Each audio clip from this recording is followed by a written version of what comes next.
instead.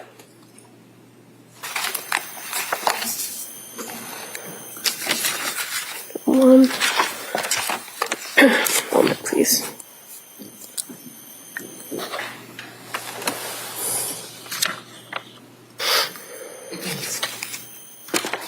Your Honor, I would move to admit the recording played as the next exhibit. I'm sorry, this is the what? The recording that was played, I move to enter it as the next exhibit, please. That may be admitted.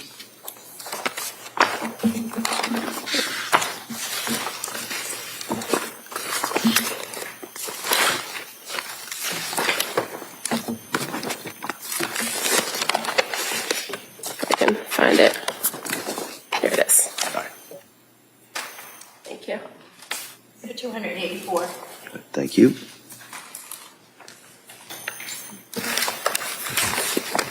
I have no further questions at this time. Let's talk about confirmation. Can I sit down, please? Oh, hold on. Let Ms. Buckingham Thank you. have a seat. Confirmation bias. In the field of forensics, interface of science and the law, trial of cases, hiring experts, having people give an opinion that a jury is going to listen to. Confirmation bias means that the individual might want to help out the person that they're testifying for. Is that right?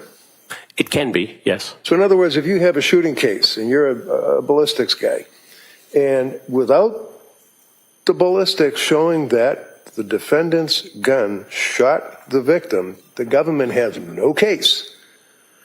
They may send an email to that witness and say, hey, I really need your help here. And that might influence them, right? Yes.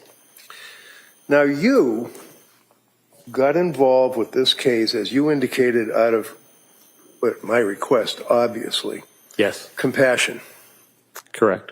The fact you had a young lady that was literally in extreme condition, emotionally, physically, you went to speak with her, correct? I did, yes. Do you care for her? I do. And is that a violation of the canon of ethics for professionals like you if you care for your patient? Not at all. Within the ethical standards, it's also noted to do an appropriate and meaningful forensic evaluation.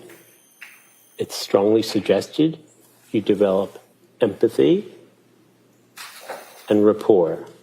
And when you have those two psychological constructs, you get more information from the respondent. You do not cherry pick the information.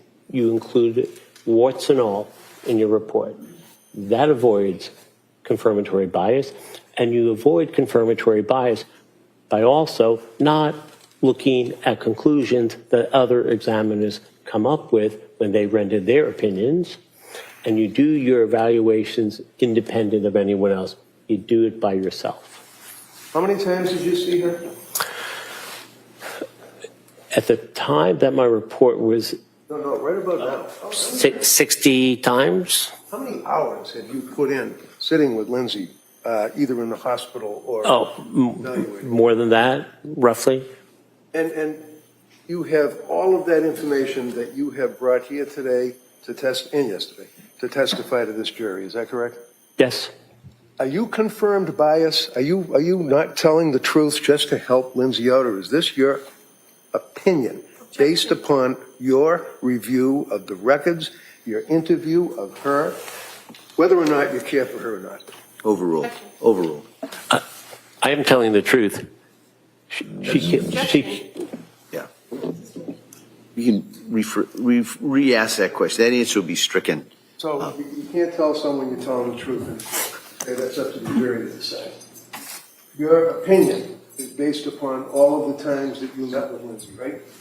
Yes. All of the documents that you've reviewed, all of this, all the exhibits, everything you're aware of, right? Yes, as well as collateral contacts. And in the course of your treatment and evaluation of her, one of the things the DA asked you about is the request that we brought to the court for accommodations. You recall that question from her? Yes.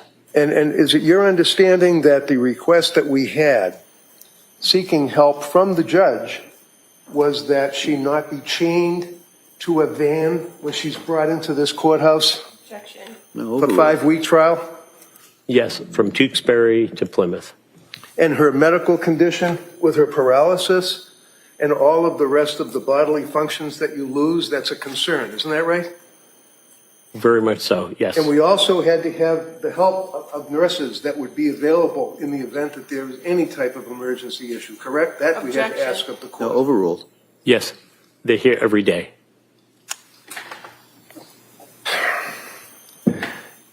So, confirmation bias. Can you tell this jury, is your opinion based upon money? Maybe you like me, maybe you want to help her. Or is that based to your best ability as a professional of many, many years? Yes. Confirmation bias is coming up with a conclusion before you reach an opinion. It's, in Latin, a tabula rasa, a blank slate. You draw no conclusion. The conclusion finds you. And if you don't do that, you are at risk of having confirmation bias. I'm going to ask you a hypothetical and see if the hypothetical fits within your understanding as an expert of confirmation bias. Let's say hypothetically that a young woman is involved in an incident such as this that results in the death of her 3 babies. And that young woman is paralyzed. And that young woman is in a hospital. That young woman is facing indictments for triple homicide. And the incident occurred on January 24th, 2023. And it's not until 2026 that the district attorney's office hires 3 doctors. Objection. Yeah. Sustained. Sidebar? You've been sitting here for a little bit. We're going to take a short break at this point, give you a chance to take a break, and then we'll come right back and we'll continue with the testimony of this witness. Okay? All rise, please. Jurors exiting.